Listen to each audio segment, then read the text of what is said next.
नमस्कार, स्वागत है आप सभी का मेरे YouTube चैनल लर्न विद रूप किशोर चौधरी। मैं रूप किशोर चौधरी, सब इंस्पेक्टर उत्तर प्रदेश, आप सभी का अपने YouTube चैनल पर स्वागत करता हूं।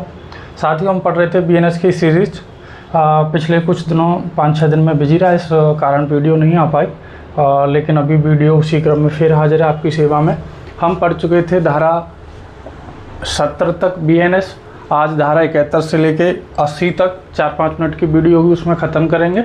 और बहुत ही मैं केवल हेडिंग आपको समझा रहा हूँ जो पेपर में आपके आने वाली है।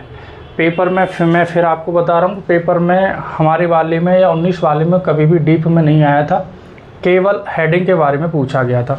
तो वही हेडिंग के थ्रू उसके अंदर जो मैटर है मैं थोड़ा एलेबोरेट कर दूंगा ताकि आप समझ पाएँ, लेकिन वही मैटर क्वेश्चन में जो आता है वो डायरेक्ट हेडिंग पूछा जाता है कि फलानी धारा में क्या मैटर है, या मैटर दे दिया जाएगा तो पूछ लिया जाएगा कि ये कौन सी धारा है। ठीक है साथियों, तो आज हम पढ़ते हैं धारा 71। इसमें कह रहा है कि पुनरावृत्तिकर्ता अपराधियों के लिए दंड।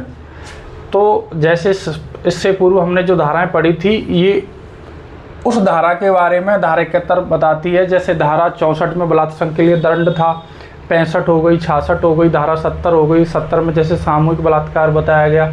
तो ये जो धारा है, अगर उसकी कोई पुनरावृत्ति करता है तो उस स्थिति में धारा 71 का काम आती है। धारा 71 बेसिकली ये बताती है कि अगर कोई जो हीनियस क्राइम जो धारा 64 में बताया गया है, 65 में बताया गया है, 66 में बताया गया है, या धारा 70 में बताया गया है, अगर वो कोई दोबारा से कमिट करता है तो उसके लिए क्या होता है, दंड बढ़ जाता है। और ये धारा 71 इसका प्राविधान करती है। ठीक है भाई। धारा 72 कहती है कि कतिपय अपराधों आदि से पीड़ित व्यक्ति की पहचान का प्रकटीकरण। धारा 72 भी पिछली धाराओं से रिलेटेड है। पिछली धाराएं जैसे 64, 65, 66, 67, 68, 69, 70, जितनी ये पीछे की धारा हैं जो महिला संबंधित हीनियस क्राइम के बारे में बताई गई हैं, ये भी उन्हीं के बारे में है कि अगर ऐसी पीड़िता के बारे में अगर कोई उसका प्रकटीकरण करता है, उसकी पहचान को बताता है, तो ये भी एक अपराध होगा बिना अथॉरिटी के। अगर उसे अधिकार नहीं है कि उसकी पहचान को प्रकटीकरण करे, और तब इस कंडीशन में धारा 72 उसमें काम करेगी। धारा 73 अनुज्ञा के बिना न्यायालय की कार्यवाहियों से संबंधित किसी मामले का मुद्रण या प्रकाशन करना। धारा 73 ये कहती है बेसिकली अगर किसी न्यायालय में ये जो धारा हैं 71, 72, 73 बेसिकली पिछली जो 7-8 धारा हैं उन्हीं के बारे में है। अगर कोई कोर्ट की प्रोसीडिंग्स के बारे में अगर कोई बता देता है कि आज क्या हुआ क्या नहीं हुआ, प्रकाशित कर देता है, तो धारा 73 के अकॉर्डिंग वो व्यक्ति जिसने उसकी प्रोसीडिंग को प्रकटीकरण किया है वो उसका दोषी होगा, उसके तहत उसे दंडित किया जाएगा।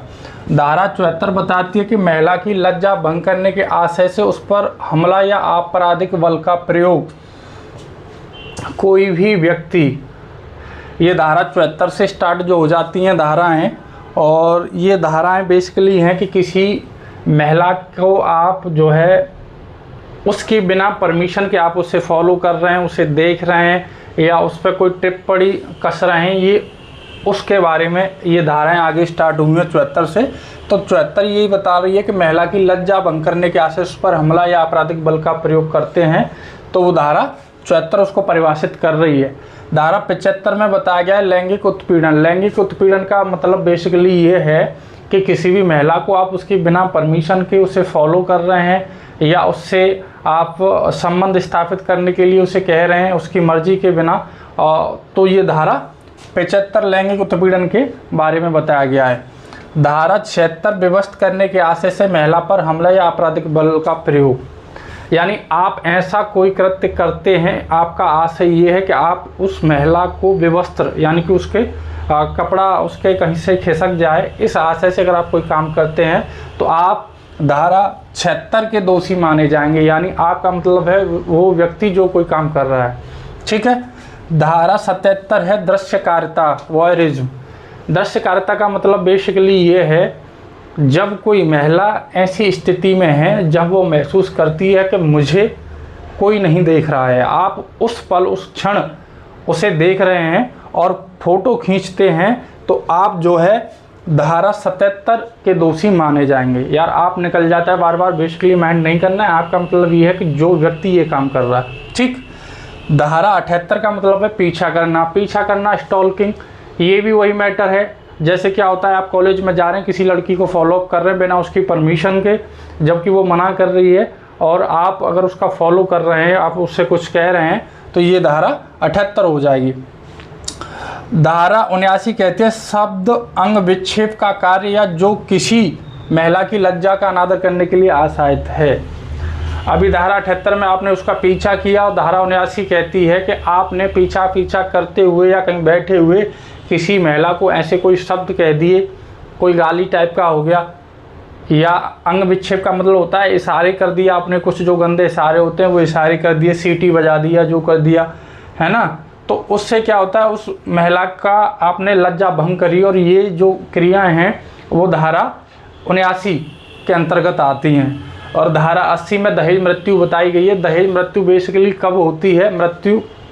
दहेज मृत्यु जब मानी जाती है जब विवाह के पश्चात 7 साल के अंदर का पीरियड हो और महिला की मृत्यु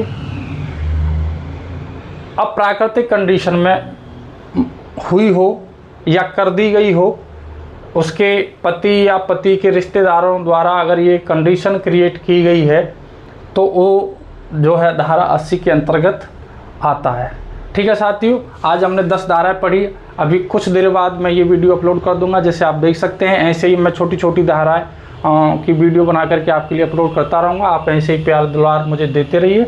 और ये तो कॉमन अंडरस्टैंडिंग है, इससे आप उन लोगों को भी दिखा सकते हैं जो तैयारी नहीं कर रहे हैं, क्योंकि ये हमारी नॉलेज को इम्प्रूव करेंगे, इन्हेंस करेंगी, जो हमें बेसिक काम में आती हैं। भगवान न करे कि इसके साथ गलत हो, लेकिन अंडरस्टैंडिंग हमें ज़रूरी है, अवेयर होना बहुत ज़रूरी है। आज के ज़माने में हमें पता होना चाहिए कि कौन सा अपराध किस श्रेणी का है। तो ऐसे ही अपना प्यार दुलार बनाते रहिए। चैनल को सब्सक्राइब, फॉलो करिए, लाइक करिए, कमेंट करिए, शेयर करिए। राम राम।